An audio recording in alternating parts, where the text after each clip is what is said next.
Hey, this is Rob, Hey, I'm Angel. and we are going to do some commentation on my run through the StimHack tournament this weekend. First off, just want to give a big thank you to everybody involved that put together the tournament. It was completely awesome. My local area, it's a struggle to get over a dozen people at a tournament, and whenever you're sitting through it, to be honest, for over half the tournament, you're just gobbling up prestige points and waiting for a real netrunner match. And this tournament was amazing because every single game I was challenged and it was a lot of fun. Everybody was super kind, made some friends out of it, and just want to say a big thank you. So without further ado, we'll hop into the game. First match is between myself, Sheshonk, and DJhedgehog, who's playing. So I'm HBETF, and he's Andromeda. Your opening hand looks pretty decent. Yeah, I was pretty happy about it. Generally, you want to like cover up HQ, but you can always bait out a siphon with a Eve campaign. So Yeah, I was pretty stoked about that. and if she burns a siphon early, that's really bad and gives you a really big leg up. Yeah. Although if she's running Stealth Andy, she might just ignore it altogether. Well, Stay Andy still does account siphons and stuff, but they are That's definitely true, more but they need to resource set up. based. Right. Yeah, And I draw my second piece of ice. So oh, nice little Eli. yeah, and take a dollar. Very unconventional start, double ace dollar. Never see that. Of course you don't. Yeah. Only when you don't have the hedge fund. Yep. So there's three archetypes for Andy. Um, There's your data sucker one that's been dominant for pretty much ever. There's Beating your the hell. yeah. There's your stealth Andy, and then there's a supplier Andy, which is kind of questionable. So the big question on my mind right now is what archetypes he's doing. Maybe he's doing something completely different I've never heard of. Probably not. But right now he hasn't given away what archetype he's doing, and pretty standard cards that belong in every single set. The Earthrise Hotel is kind of different to me. Used to seeing John Masanori or something like that for card draw.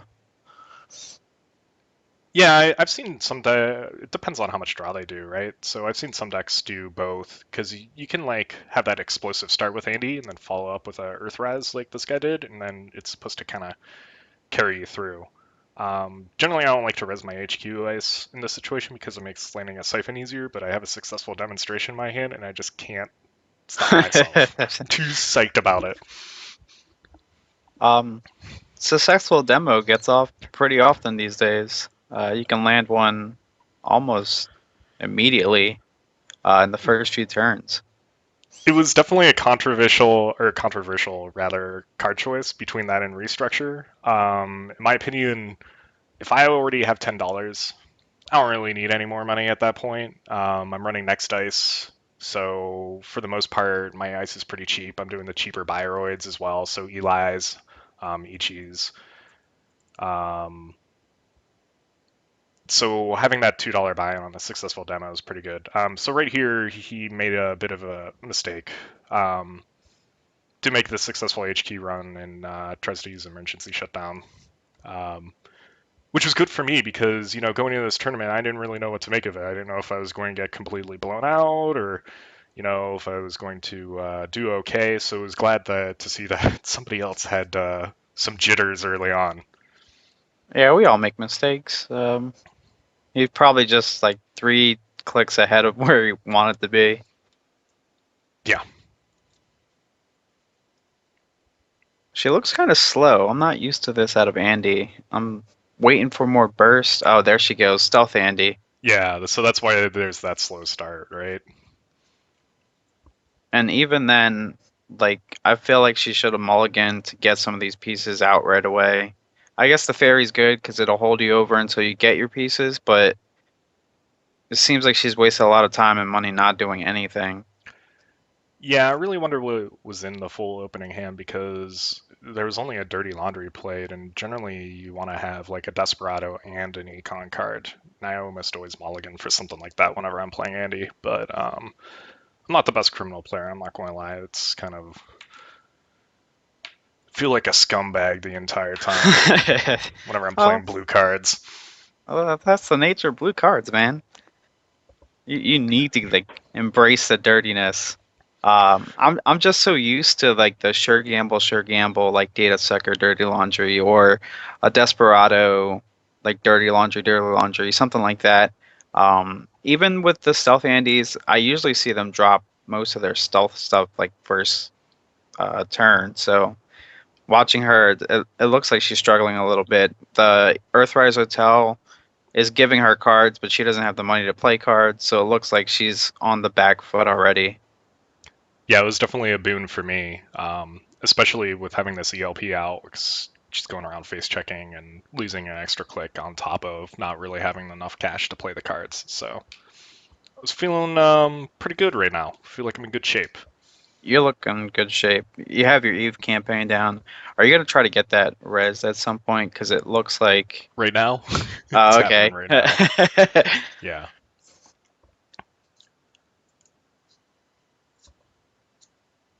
And I'm just trying to kind of accelerate along. What I'm looking to do now that I got my Caprice and I got a campaign out with the ELP and a piece of ice in front of the campaign server to tax them additionally is to begin setting up my scoring server. I think I have enough siphon protection with the next bronze in front of there, so he needs to pick up 2 icebreakers. And hopefully, in the future, my cache just becomes so out of control I can absorb a couple siphons and not care about it. Yeah, and the like the core set that was kind of an issue. If you weren't prepared for it, if you got caught off guard or something like that, it was really hard to recover. But there's so many cards to recover now that it's actually not that bad if you get far enough ahead. Yep. And you look like you're on the way to get out of like Siphon Lock. You have a lot of good cards if you're afraid of Siphon Lock too. Look at you protecting archives. It's making this really hard for her. Yeah, um, especially with the ELP out, generally on security testing, Desperado is going to net you 2 credits. Now it's only going to net you 1 because you're losing a click. And then there's always the argument that a click is better spent doing something like a draw than a credit. So, um, maybe it's even a worse deal.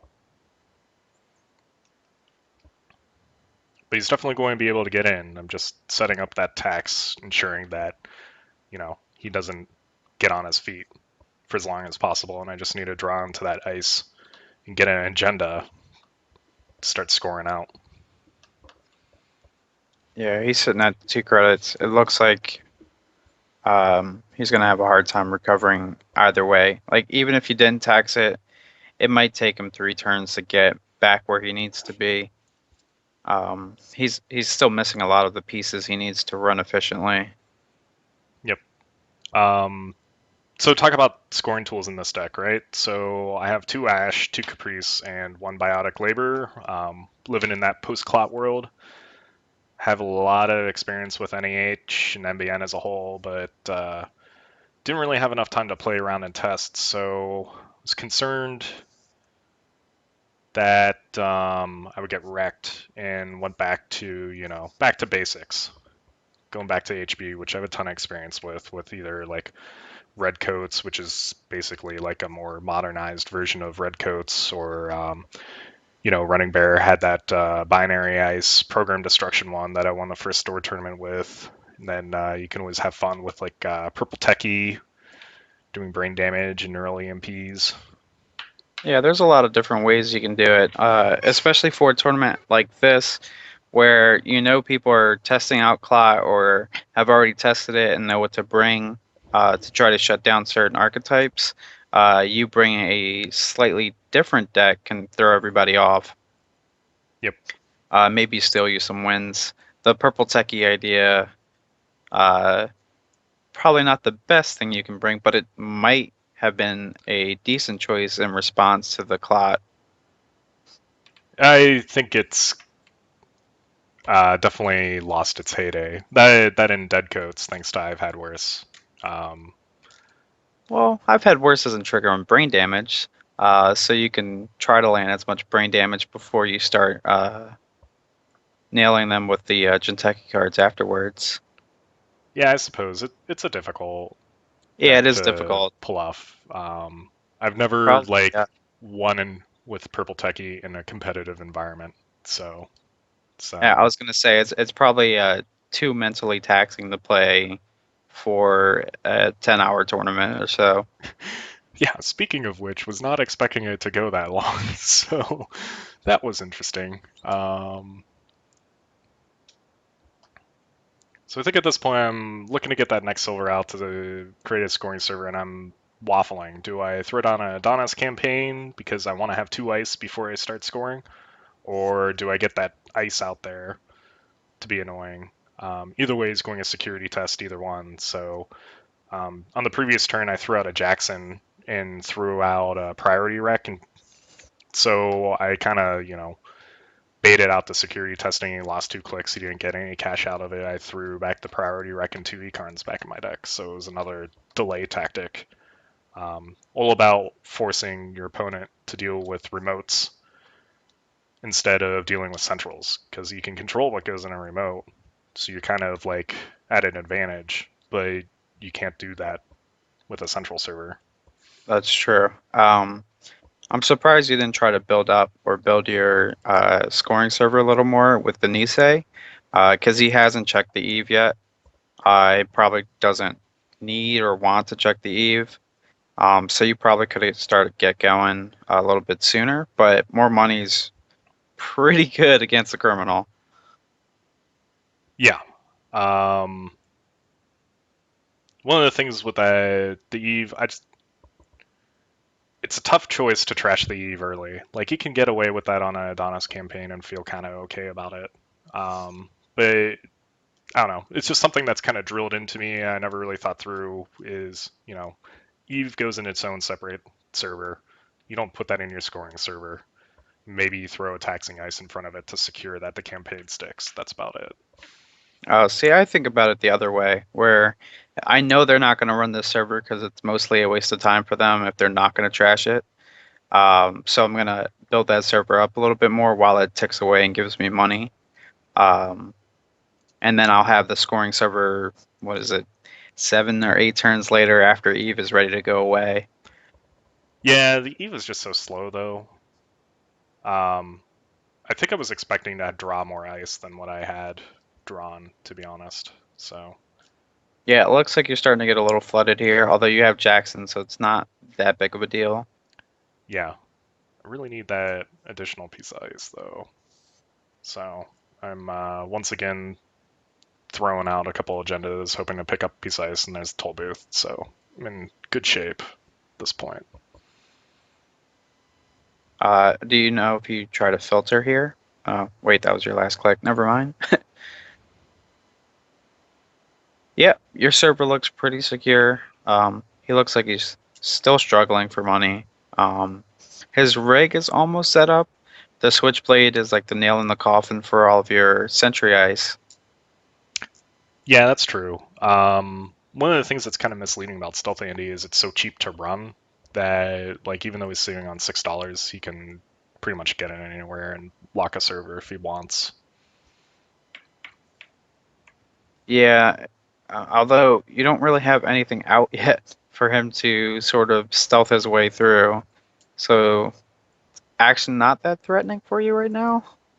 Yeah. Oh, don't get me wrong. I'm feeling pretty confident at this point, but just one of those things where the math on stealth breakers always throws me off. Yeah, I think it's still something people are getting used to. I'm not really used to it yet. I haven't seen a lot of stealth um, archetypes yet. Andy's the only one that I've ever seen do it easily. I think it's because of the silencer switchblade combo.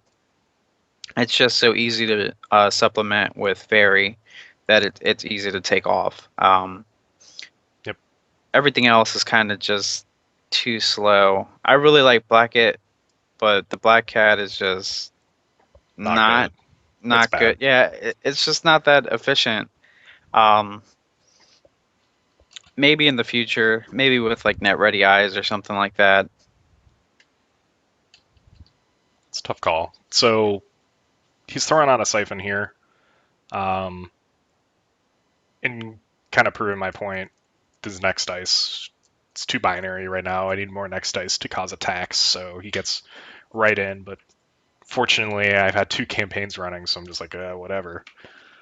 Yeah. It does put him in a good position to do whatever he wants now, though, so that's a little threatening. He's got like no open servers to really target, but now he has the money. I guess he can run R&D and start checking for what's coming down the pipe. Um, Yep. but I feel like he still needs some sort of setup. So here's something that was throwing me off. He's dropping the tags, and the only thing that resource-wise that he has is a security testing, and I have an ELP out in pretty much every server protected. So is it really worthwhile dropping tags in that situation? It's kind of seems like Uh, it's unnecessary tempo hit on it his. looks a little questionable. If he's still relying on those Earthrise hotels to dig a little bit deeper through his deck, he probably is clearing for that. I Yeah, don't that know makes if sense. there's any other resources that he's using, but I've had Earthrise Hotel trashed a couple times, and not getting the cards after paying the 4 credits is a real pain. Yep. Another siphon. Once again, though, so much cash. You just Yeah, can with shrug it off. 25, it's not your problem anymore. It's just a burst to him. But if he's clearing tags again, I don't see the benefit anymore. He's paying what is it, 1, 2, 3 to get in? Well, remember there's stealth credits though, so He's got 1 stealth credit. he's got 1 stealth credit and Desperado, so essentially he's getting in for free right now. Or I'm sorry, $1 tax currently. One of the big things here is I didn't res the toll booth because of the emergency shutdown. Right. Here, he's already been in. Yeah. And if you have that shut down, then you're actually really behind. But you're playing Nisei game. Yeah, and it's just so much fun. Hey man, Nisei is just like such a good card if you really want to bank on your own skill. Well, the Corp is just in kind of an awkward position right now because Fast Advance used to somewhat allow the Corp to score out without putting them at a cash deficit. Whereas Ash, like you might be able to score once, but you're going to be at like a deficit for the remainder of the game probably, and it's difficult to catch up at that point. So the Caprice, my thought process there is like I have to have that Caprice because otherwise I'm going to be at that cash deficit, and it's going to be very difficult to respond. And here I have the big money beta test You that didn't even drop an agenda, but it was fairly safe because you have Jackson. oh yeah, that and I over advanced the beta test just out of habit. So one thing you can do with that is if you over advance, people generally think it's an NAPD, so it um, makes the run a lot less interesting to your opponent.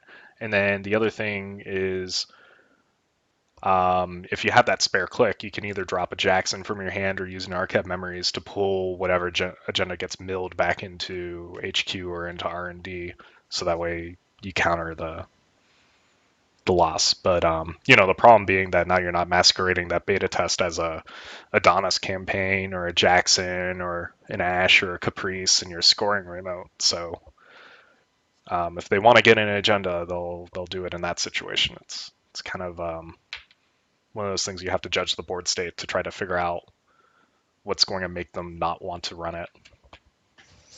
Yeah, that's a pretty good bluff with the NAPD fake out, I guess. Everybody's running NAPD. So if you can bait the runner into thinking that, you probably can get away scot-free. A lot of people I know don't even want to take it these days for fear that they'll just lose too much tempo. Of course, it's depending on the game state. If you're kind of ahead on credits and the corp's doing pretty poor, pretty easy take of an agenda. Yeah. He is going crazy trying to check everything. Yeah, in hindsight, I think I should have. Well, I don't remember if he paid for this, but I have another Eve in my hand, and it's not going to be the end of the world in my mind if I just, let him trash one. But Yeah, you would have gotten the credit on the install, so probably would have not mattered in the long run. yep, in here I'm just cashing up, and I'm going to wait around, and then now that I have Ash and Caprice in a remote, it's going to be pretty tough to get in there. Yeah, that combo is really painful to deal with. I'm still not sure how to deal with it.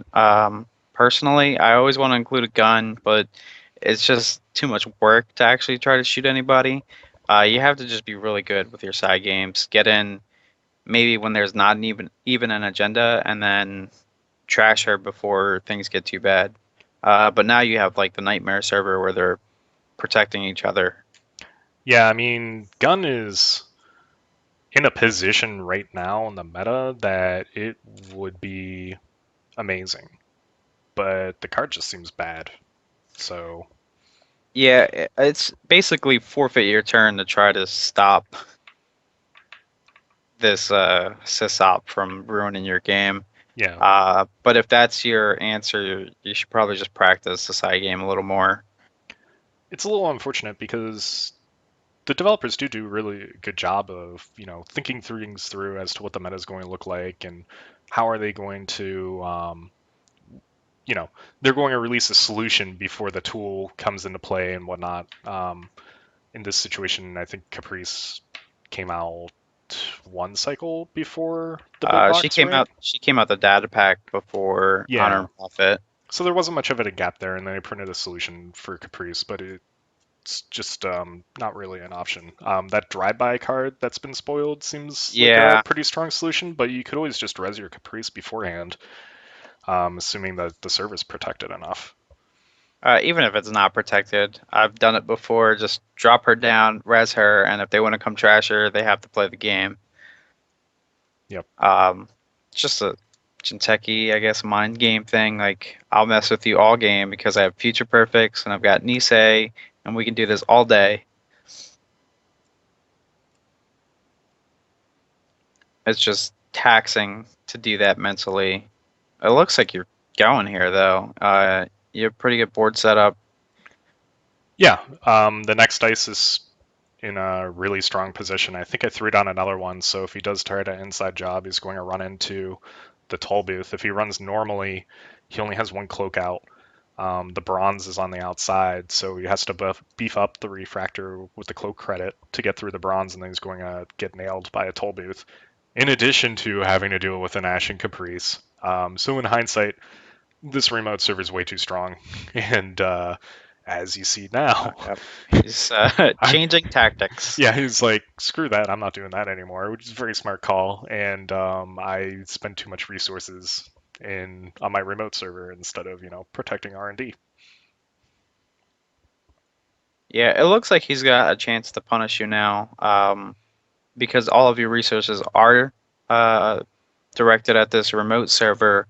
If he can keep going with this, he can probably dig and lock you out of R&D for a little bit.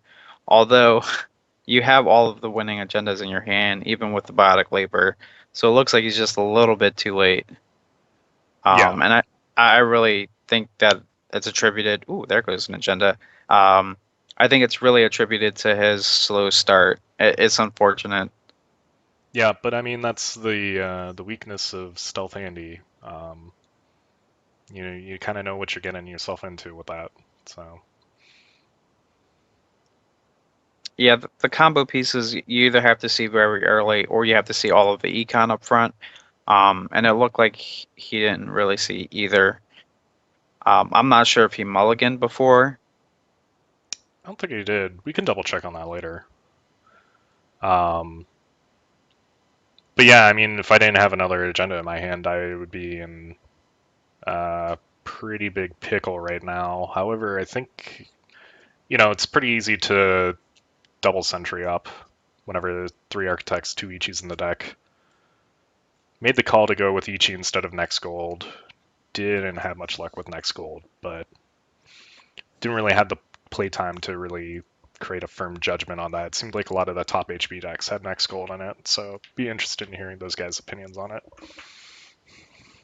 I think it's still too early to tell. I mean, ooh, he's Yeah, yeah.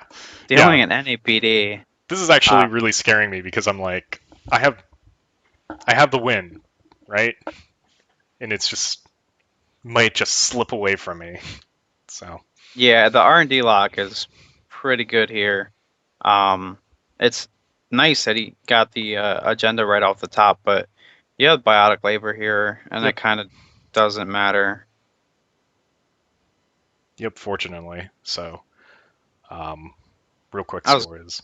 really good comeback from him to try to shift gears.